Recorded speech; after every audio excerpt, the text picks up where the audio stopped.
जय मसीह की, जय मसीह की, जय मसीह की। ओके, सबसे पहले तो मैं EYG टीम के हर एक सदस्य को और यहाँ पे बैठे हुए हर एक पासवान को, पास्टर नितिन और पास्टर आशीष को मैं अभिवादन करता हूँ प्रभु यीशु मसीह के नाम में।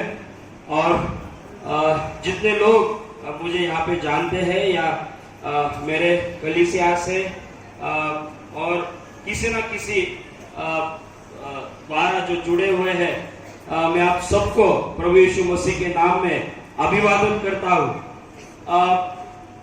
मैं ये नहीं बताने जा रहा हूँ कि एक पास्टर होने के नाते मैं क्या कर सकता हूँ, लेकिन मैं आज आपको ये मेरे जीवन के द्वारा बताने जा रहा हूँ कि जब परमेश्वर उस पासवान के साथ जब खड़ा होता है तो क्या हो सकता है। आमीन। मैं ज्यादा नहीं बात करना चाहता हूँ। मुझे कहा गया कि पास्टर जी आप गवाही बताइए, लेकिन मैं मेरी गवाही आपको दिखाना चाहता हूँ, मैं बताना नहीं चाहता। मैं गवाही दिखाना चाहता हूँ मेरे जीवन के द्वारा।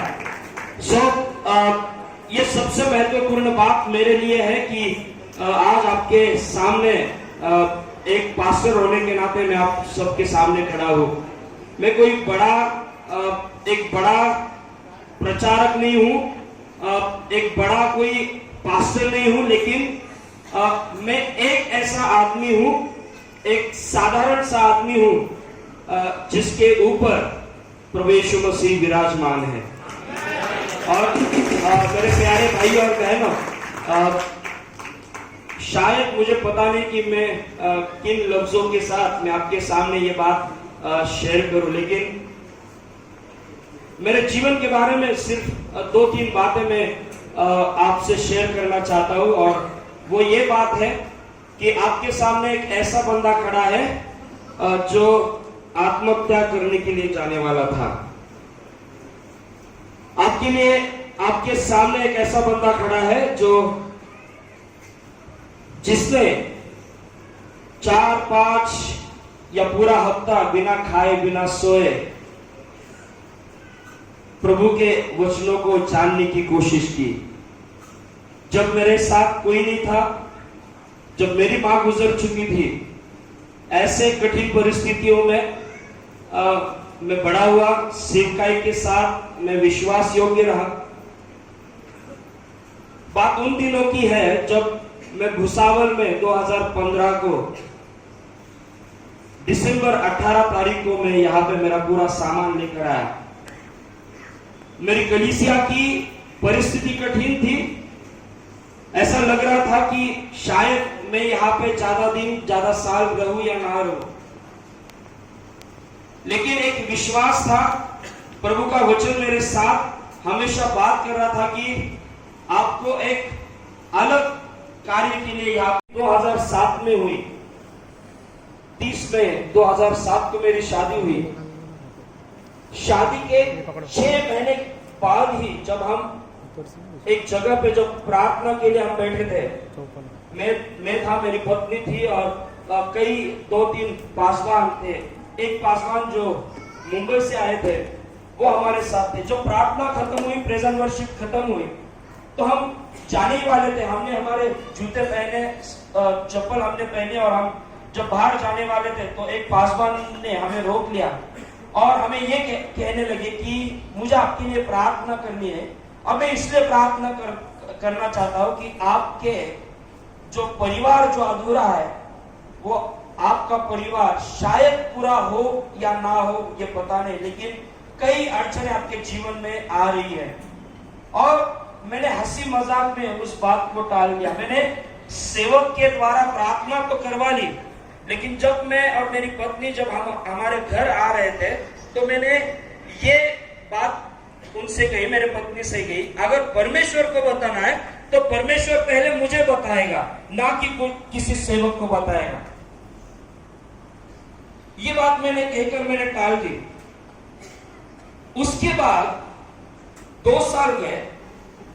2 साल में हम प्रार्थना कर रहे थे कि हमें उस आशीषों से प्रभु आप नवाजे जिन आशीषों के लिए पति और पत्नी रुके हुए हैं।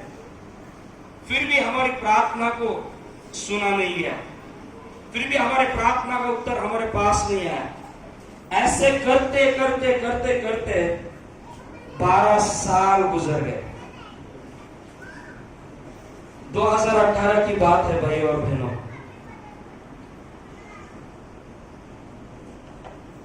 जब मैं सो रहा था, अचानक मेरी नींद से मैं जागा और मैंने कहा कि प्रभु एक बात मैं करना चाहता हूं।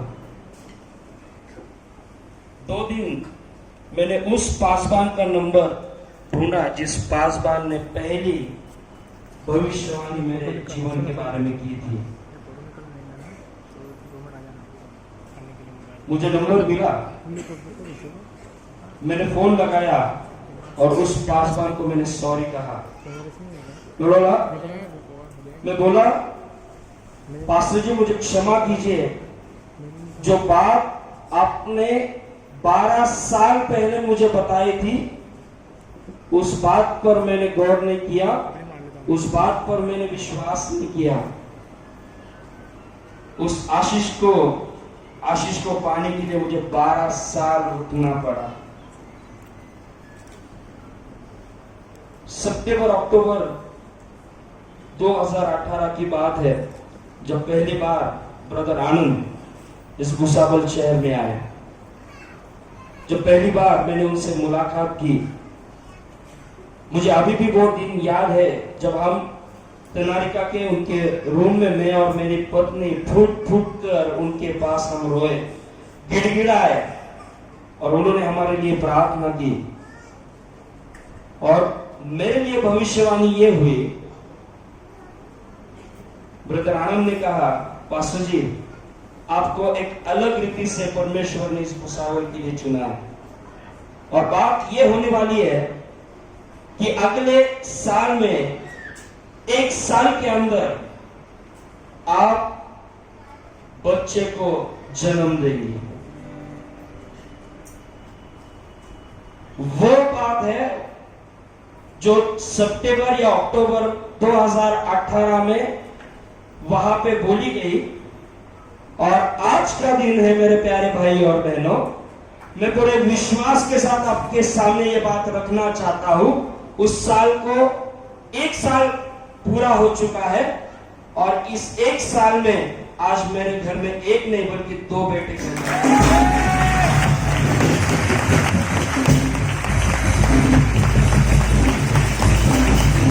मैं एक बच्चे का बाप नहीं हूं बल्कि 2 बच्चे का बाप हूं। You need to confess. You need to confess. Whatever designation you have.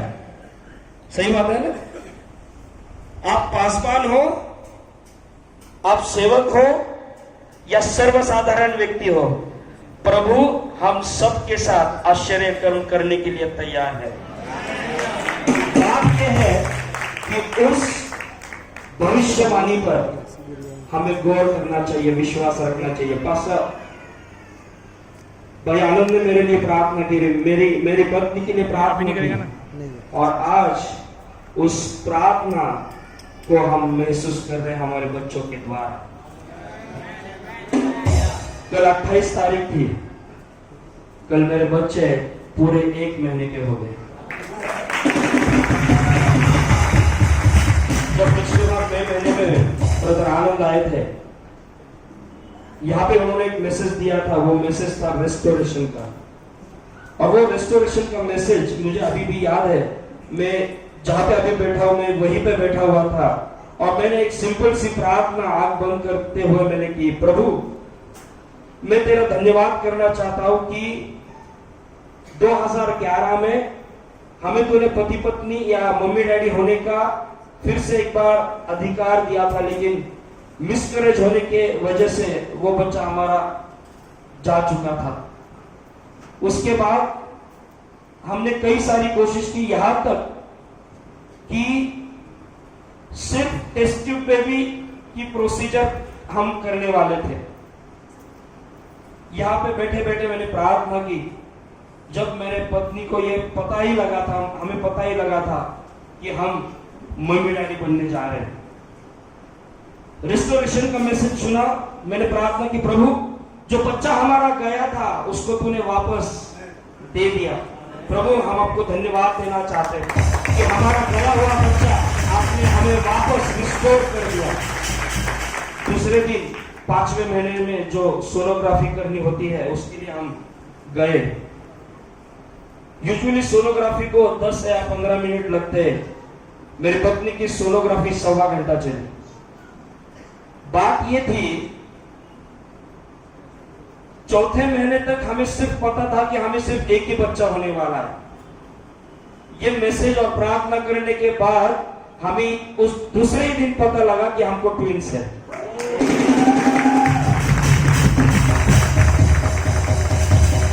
Usually ये कभी होता नहीं है और मेडिकल साइंस में ये कभी हुआ नहीं है कि 3 महीने के बाद आपको पता लगता है कि ट्विंस है।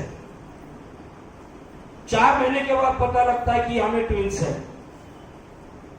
और जब मुझे ये पता लगा, मैंने वहां से भाई नितिन को फोन लगाया। मैंने बोला, भाई ये हो रहा क्या है मेरे साथ, ये क्या हो रहा है? मेरे प्यारे भाई और बहनों, क्या आप आपके जीवन में जो भी कठिनाई है, क्या आप प्रभु को सौंपना चाहते हैं? अगर चाहते हैं और आज यदि आप तैयार हैं तो आप भरपूर आज लेकर यहां से जाने वाले हैं। मैं पास्टर हूं, मैं पासवान हूं। इन 12 सालों में मुझे जो प्रभु ने सिखाया वो बहुत अच्छा था, लेकिन जब मेरे बच्चे मेरे जिंदगी में आए, अब जो प्रभु सिखा रहा है वो मेरे दिमाग के बाहर है। मैं सोच भी नहीं सकता, इन बातों को प्रभु मेरे सामने लेकर आ रहा है। और मैं विश्वास दिलाता हूं, आगे से जो होगा वो सिर्फ वंडर्स होंगे और मिरेकल्स होंगे। तो ये बात कहकर आपके सामने इन चीजों को खत्म करना चाहता हूं, मेरी गवाही को खत्म करना चाहता हूं। यदि विश्वास करोगे तो बहुतायत से आप पाने वाले हो। तो मैं इस गवाही के द्वारा आप सबको मैं एनकरेज करना चाहता हूं, प्रभु का आनंद और प्रभु की आशीष मैंने पाई, और मेरी ये जिद है कि वो आशीष आप लोग भी पाए। Thank you so much.